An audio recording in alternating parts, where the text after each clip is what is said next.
En el nombre del Padre, y del Hijo, y del Espíritu Santo. Amén. Sean todos bienvenidos a Pater Noster. Te saluda tu hermano José Manuel Gutiérrez.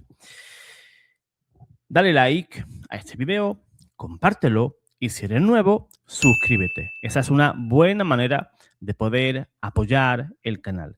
Y si te quieres convertir en Patreon o quieres ser un bienhechor de este canal o quieres adquirir algunos de los libros que yo como autor he hecho, pues te indico que aquí debajo están todos esos enlaces para poder adquirir el material del canal. Con eso sostenemos el canal y nos ayudas a seguir adelante en este dificilísimo camino que es la evangelización católica. Pues bien, dicho esto, pues bien, estos últimos días he podido observar cierto revuelo en las redes sociales conforme a un video que se está haciendo bastante viral. Voy a compartir pantalla para que podamos entender un poquito el contexto. Aquí tenemos ese video que todo el mundo está comentando. Estas son imágenes procedentes de Italia y que han provocado una enorme polémica en las redes sociales. Pues ahí aparece una de las reliquias más veneradas de Santa Águeda o Santa Ágata para los italianos, una mártir italiana estrechamente vinculada a la ciudad siciliana de Catania. Y como suele ocurrir cuando se muestran imágenes que muchas personas desconocen o no comprenden, inmediatamente comienzan comentarios del tipo: esto es macabro, esto es idolatría católica, eso parece brujería. Luego los católicos se quejan si les llamamos que son brujos, que practican la brujería dentro de la iglesia. Pues bien, algunos cristianos, sin conocer la historia de la iglesia, el cristianismo más primitivo,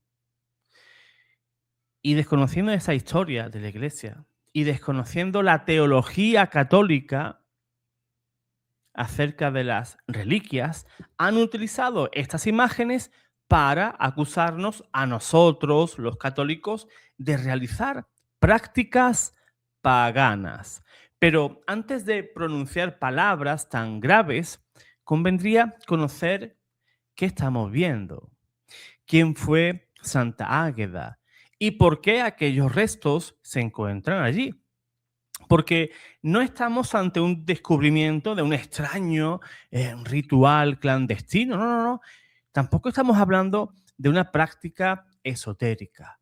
Estamos hablando de una tradición cristiana antiquísima. Escúcheme bien, una tradición cristiana antiquísima. Quizás eres protestante, eres evangélico y obviamente no vivías en el siglo II ni en el siglo III para conocer estas tradiciones cristianas. No tienes tradición. Fundaron tu iglesia antes de ayer. ¿Cómo vas a conocer eso? Si estás fuera de la iglesia que fundó Cristo, ¿cómo lo vas a saber? Pues viniendo, por ejemplo, a un canal como Pater Noster. Perdónenme que me tire ese piropo, pero es cierto, desconocen las tradiciones cristianas que están a años luz de lo que nos acusan. Entonces, vamos a hacer una pregunta para que vayamos entendiendo. ¿Quién fue Santa Águeda? Santa Águeda fue una joven cristiana vinculada a Catania y que sufrió el martirio hacia el año 251, en tiempos de la persecución del emperador Decio. Por tanto, estamos hablando del siglo III, de una época en la que profesar públicamente la fe cristiana podía llevar a un creyente ante un tribunal, a la tortura o incluso la pena de muerte.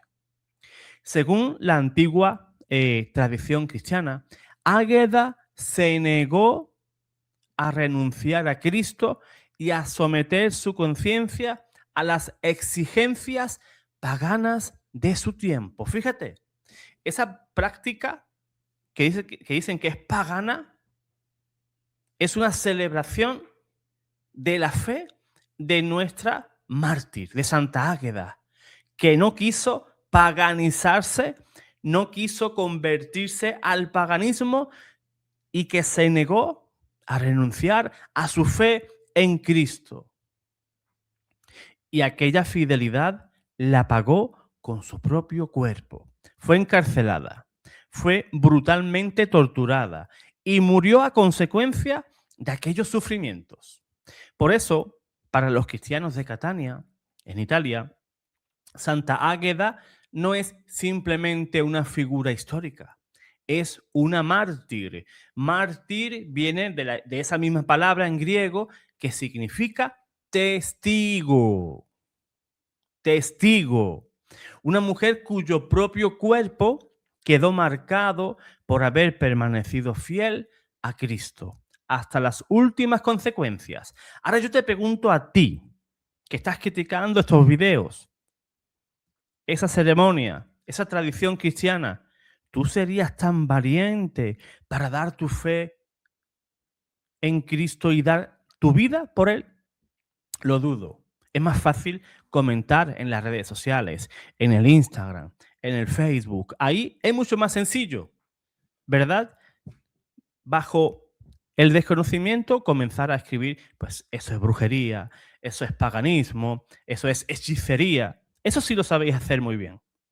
Pero estudiar la teología cristiana respecto a las reliquias, incluso la Sagrada Escritura, a ver qué es lo que dice la Biblia sobre las reliquias de los santos. Eso ya es más difícil, ¿verdad? Ponerse a estudiar es muy difícil, pero comentar en las redes se os da muy, muy bien. Pues bien, Santa Águeda murió por su fe en Cristo, ¿verdad? Y esos restos corporales son lo que la Iglesia de Catania ha conservado durante siglos. La historia de sus reliquias es además extraordinaria.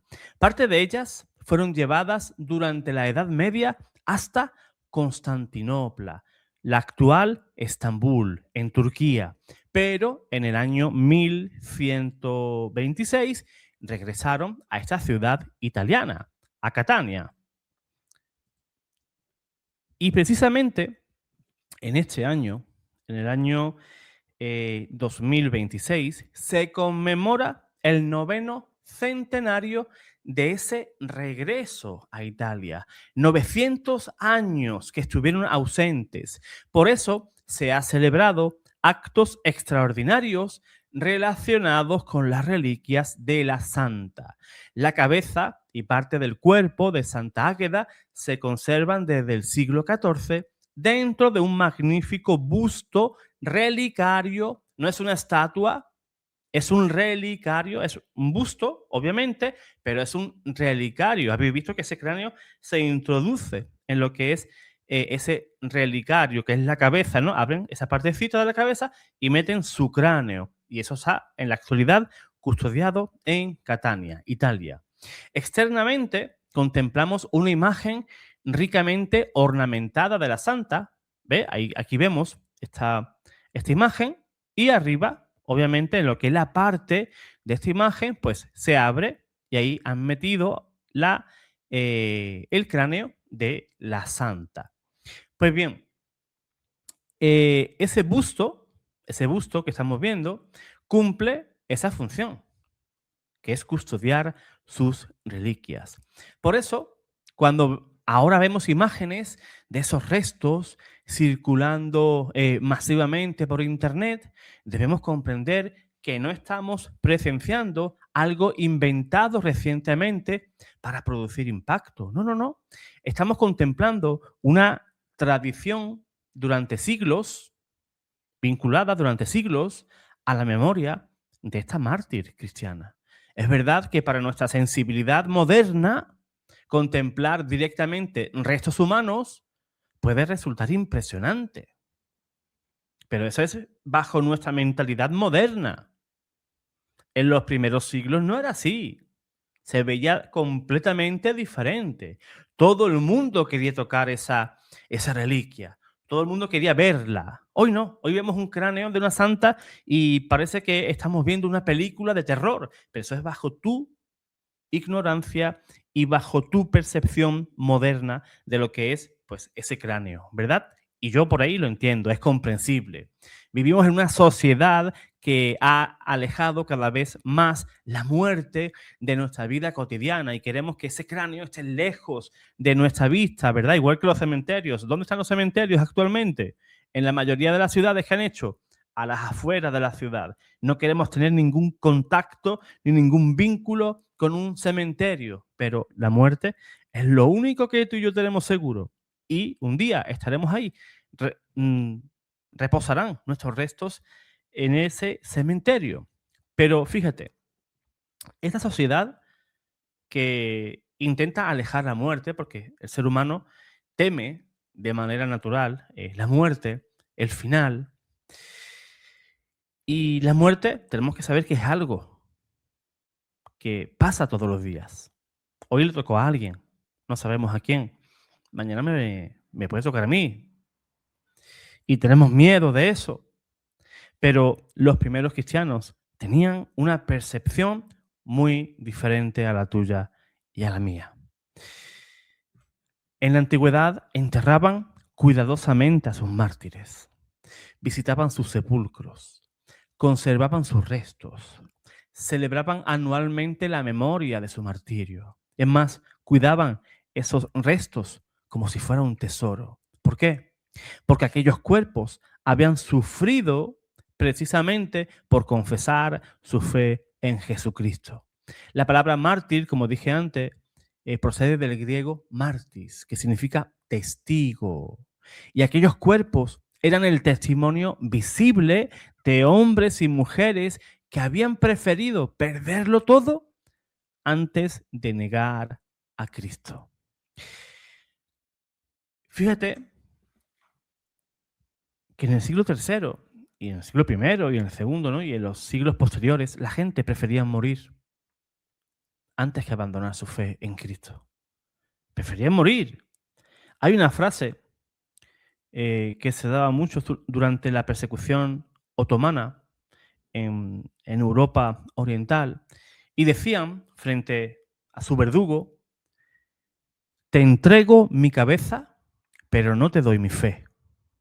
Fíjate, hoy tú y yo, viene un protestante, un evangélico con una Biblia y tú le entregas tu fe. Es más, tú solo o tú sola te vas a encargar de pisotear tu fe católica e irte con un falso pastor a su iglesia a dar el diezmo, a ver esos esperpentos de cultos y nadie me lo puede negar que yo estuve allí. Yo lo vi, yo lo oí, nadie me lo contó. Así que antes de burlarnos de un católico que contempla las reliquias de Santa Águeda o antes de pronunciar alegremente la palabra brujería, debemos formular una pregunta mucho más seria. ¿Es realmente contrario al cristianismo honrar los restos corporales de los hombres y mujeres que amaban a Dios? Porque si la respuesta es sí, si cualquier relación entre la acción de Dios y los restos de los santos fuera necesariamente superstición, entonces tendríamos un problema. Y no un problema con la iglesia, tendríamos un problema con la propia Biblia. Porque si venerar los restos corporales de un hombre o una mujer de Dios fuera brujería, entonces la Sagrada Escritura contiene algunos de los ejemplos más extraordinarios de la acción de Dios a través del cuerpo y los objetos relacionados con sus siervos, con sus santos. Por ejemplo, comencemos por uno de los textos más contundentes de toda la Biblia. El profeta Eliseo había muerto. Su ministerio había terminado. Su cuerpo había sido sepultado y solamente quedaban sus restos. Tiempo después, unos israelitas estaban enterrando a otro hombre, obviamente fallecido, cuando apareció en ese entonces una banda de saqueadores. Se asustaron y arrojaron apresuradamente el cadáver dentro del sepulcro donde estaban los restos óseos de Eliseo. Entonces sucedió algo extraordinario. Esto es Biblia, no me lo estoy inventando. Dice Segunda de Reyes, capítulo 13, versículo 21, que cuando aquel cadáver entró en contacto con los huesos de Eliseo, el hombre revivió y se puso de pie. Detengámonos aquí un instante, un segundito. Eliseo muerto no estaba predicando, no estaba imponiendo las manos, no estaba realizando una ceremonia, no. Eran simplemente sus huesos. ¿Significa eso que aquellos huesos poseían poderes mágicos? Por supuesto que no. El poder era de Dios. Pero Dios quiso manifestar su poder utilizando como instrumento los restos corporales de aquel profeta. Y este principio no desaparece con la llegada del Nuevo Testamento. Por ejemplo, en Hechos de los Apóstoles, capítulo 19, versículo 11 y 12, encontramos algo igualmente sorprendente. San Lucas explica que Dios realizaba milagros por medio de Pablo, hasta tal punto que llevaban a los enfermos pañuelos y delantales que habían estado en contacto con su cuerpo. Y dice la Biblia que los enfermos sanaban y los espíritus malignos salían. Obsérvese cuidadosamente lo que está ocurriendo. No estamos hablando aquí del cadáver de un santo. Estamos hablando de objetos materiales que habían tocado el cuerpo de un apóstol. Un pañuelo, una tela, un delantal. Exactamente el principio que posteriormente encontramos detrás de aquello que los cristianos católicos llamamos reliquias. ¿Eso era magia? No. El propio texto comienza dejando claro que quien hacía los milagros era Dios. El pañuelo no sustituye a Dios. Pablo no sustituye a Dios. La materia con la que está hecho el pañuelo o el delantal no sustituye a Dios. Dios utiliza la materia como instrumento de su gracia. Y todavía tenemos un ejemplo más impresionante.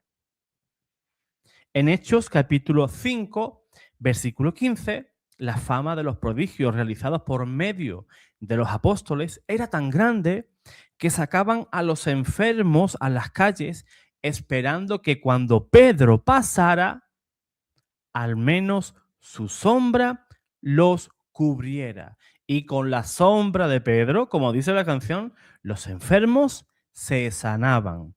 El versículo siguiente añade que acudían multitudes llevando enfermos y atormentados por espíritus inmundos y eran curados. También la sombra de Pedro era brujería. La Biblia nos está enseñando remedios esotéricos de brujería. Evidentemente no. La Biblia está enseñando algo profundamente cristiano. Dios puede servirse de realidades materiales para comunicar su acción, para comunicar su gracia, su poder. Y esto resulta todavía más evidente cuando recordamos que Jesucristo mismo utilizó elementos materiales. Cristo podía curar simplemente con su palabra. Sin embargo, en una ocasión hizo barro con saliva, lo colocó sobre los ojos de un ciego. Era necesario el barro para que Dios pudiera curarlo? Obviamente no. Dios, con solamente quererlo, se hubiera hecho. Pero Dios quiso untar con su dedo un poquito de arcilla, de barro, y se lo colocó en los ojos a ese ciego. Jesús, podemos decir que era un brujo, que Jesús era un chamán, un curandero. Obviamente que no. Pero Cristo quiso hacerlo de esa manera. Porque el cristianismo jamás ha enseñado que la materia sea enemiga de Dios. El verbo se hizo carne. Ese Dios invisible, ese Dios que era puro espíritu, quiso encarnarse. Tuvo que tomar materia para hacerse visible ante el ojo humano. Por ejemplo, el agua, que es también materia, se utiliza en el bautismo, el aceite en la unción, el pan y el vino en la Eucaristía. La imposición de manos aparece repetidamente en el Nuevo Testamento. Dios puede servirse de la realidad material porque Él mismo es su creador. Y aquí llegamos a una cuestión fundamental. El cristianismo no desprecia el cuerpo humano. Nosotros creemos en la resurrección de la carne. San Pablo nos recuerda que nuestro cuerpo es templo del Espíritu Santo. Por eso el cuerpo de un cristiano no es simplemente un envoltorio desechable que lo tiramos a la basura o lo dejamos ahí enterrado y ya no me importa más. Y mucho menos el cuerpo de alguien que entregó su vida por Jesús. Esto explica por qué los primeros cristianos trataban con enorme respeto los restos de los mártires. Y aquí la historia se vuelve especialmente incómoda para quienes afirman que las reliquias fueron una invención medieval, porque tenemos que viajar hasta el siglo II, no al siglo XII, no a la Edad Media, no a la época de las grandes catedrales, al siglo II, cuando ser cristiano podía costarte literalmente la vida. Hacia mediados de aquel siglo fue martirizado San Policarpo de Esmirna. Curiosamente, obispo católico y uno de los grandes testigos de la generación inmediatamente posterior a los apóstoles. Se dice que era discípulo de Juan y de Pablo. Pues bien, después de su ejecución, los cristianos recogieron sus huesos, sus restos. ¿Y saben cómo los describe uno de los documentos cristianos más antiguos que conservamos? Los consideran más preciosos que las piedras preciosas y más valiosas que el oro. Y depositaron aquellos restos en un lugar digno donde posteriormente se reunían para celebrar la memoria de su martirio en el siglo II. Y recuerden, la gran mayoría de los altares católicos en su interior, esos altares, ahí hay depositado reliquias de los santos. Por ejemplo, allá en el Vaticano, ¿qué reliquias hay? En la Basílica de San Pedro, pues Pedro, curiosamente, tú eres Pedro y sobre esta piedra edificaré mi iglesia. De manera literal, le cayó la basílica encima a Pedro. Fíjense qué curioso. Pues en el siglo II, obviamente los cristianos eran perseguidos. Cristianos que podían morir simplemente por decir, creo en Cristo. Hoy lo decimos y en Occidente quizás no vamos a correr esa suerte, pero en Oriente Medio sí pueden correr esa suerte actualmente. Hoy te pueden tratar de ridiculizar. Ah, eres cristiano. Ah, crees en Cristo, lees la Biblia, vas a la iglesia y te tratan como si fueras alguien raro, ¿no? Extraño. Pues bien, esos mismos cristianos del siglo II conservaban de manera muy cuidadosa los huesos de sus mártires. Pero incluso hay algo más interesante. Los enemigos de aquellos cristianos ya lanzaban prácticamente la misma acusación que algunos lanzan hoy en redes sociales o incluso protestantes, ¿no? Que podamos conocer. El relato de martirio, del martirio de Policarpo, cuenta que se intentó impedir que los cristianos recuperasen su cuerpo bajo el argumento de que podrían abandonar a Cristo y comenzar a rendir culto al mártir. ¿Y qué respondieron aquellos cristianos? Su respuesta es extraordinaria. Dejaron perfectamente claro que jamás podrían abandonar a Cristo.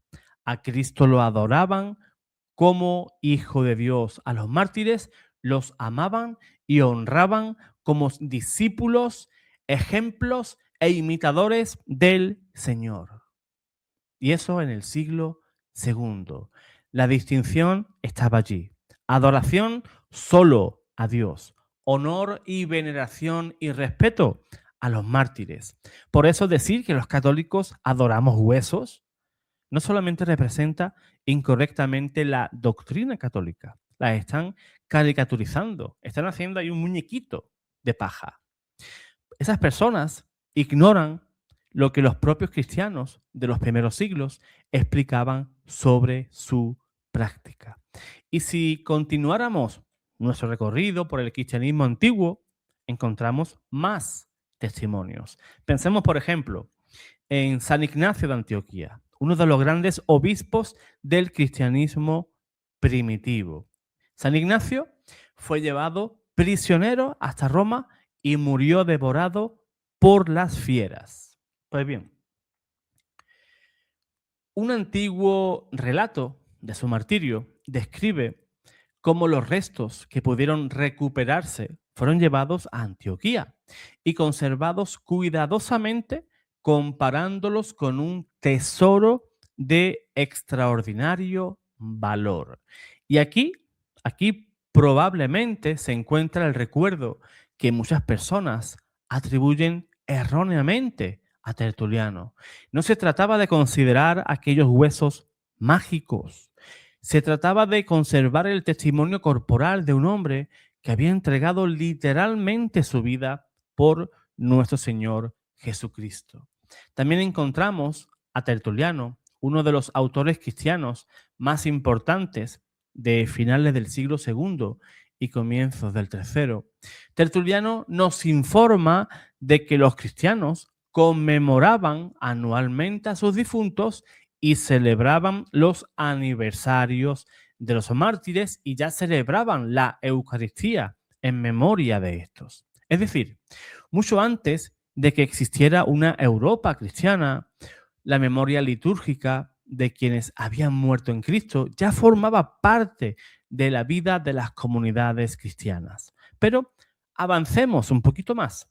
Llegamos al siglo IV y encontramos a uno de los grandes padres de la Iglesia, San Gregorio de Nisa.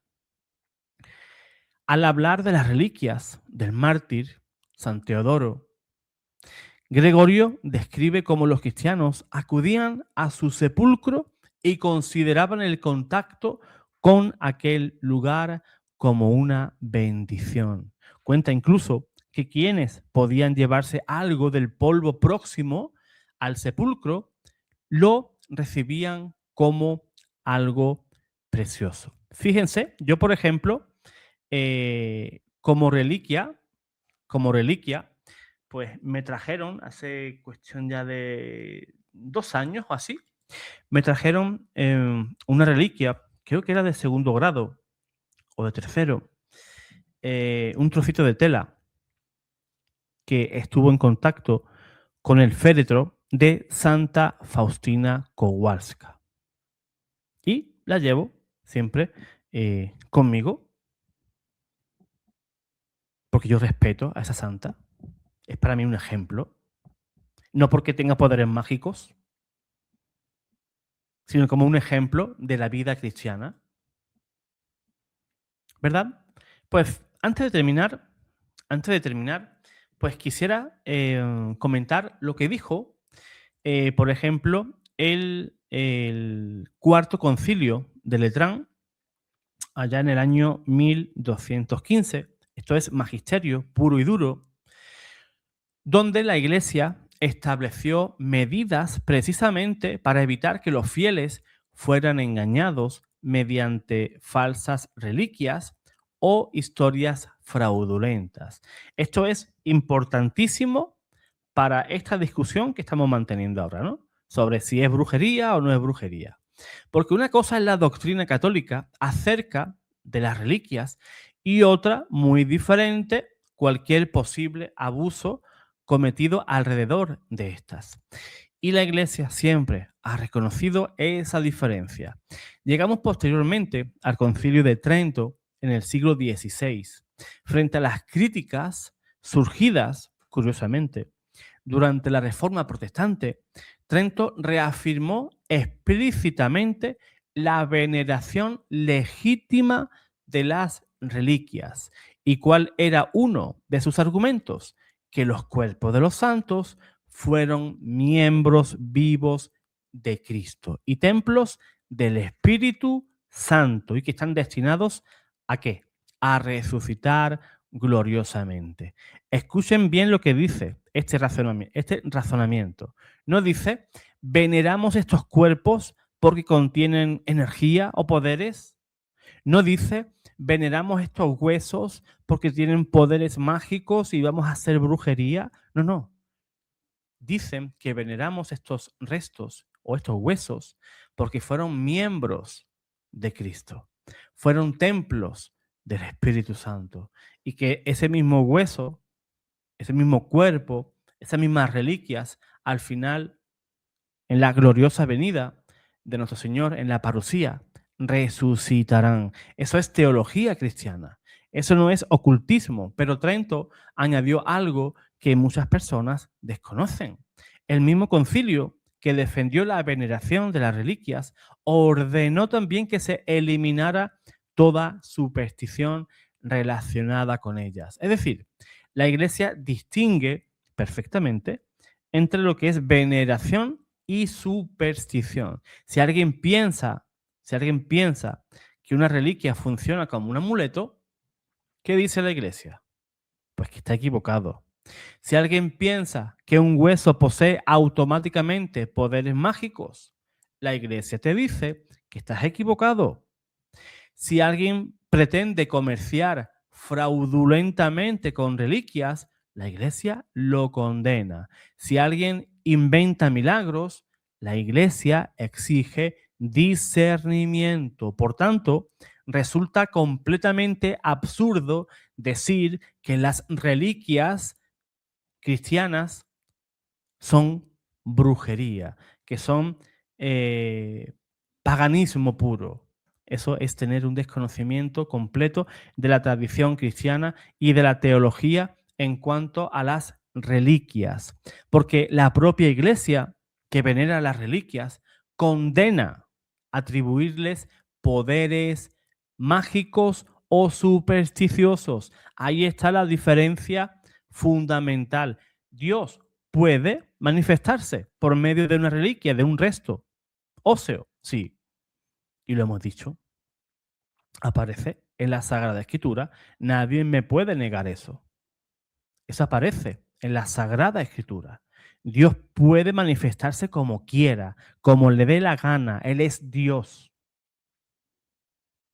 Que tú digas que eso es brujería, ¿de acuerdo? Se te respeta, pero la Biblia dice algo totalmente contrario. Que Dios pueda actuar mediante esos restos óseos para realizar milagros, como podemos ver en ese pasaje de Eliseo, donde ese cadáver toca los restos óseos de Eliseo, que ya estaba muerto en el sepulcro, y ese cadáver resucitó. Si eso es brujería, entonces la Biblia enseña brujería, ¿verdad? Pero obviamente eso no lo vas a decir. ¿Por qué? Porque desconoces esos pasajes donde la Biblia, curiosamente, defiende el uso de las reliquias. Yo espero que con este video pues, te haya ayudado un poco a comprender el tema de las reliquias. Pues te pido, si te edificó este video, dale like, compártelo y suscríbete. Dios te guarde, Dios te bendiga.